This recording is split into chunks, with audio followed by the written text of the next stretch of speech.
Today is a great day for Kalinga University.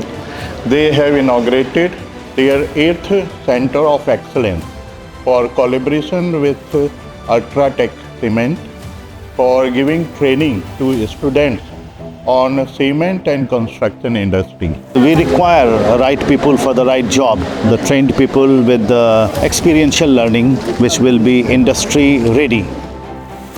This is one of its kind in the industry, and for the students, for the contractors, for the network, for everyone out there, they are going to have a hands-on experience.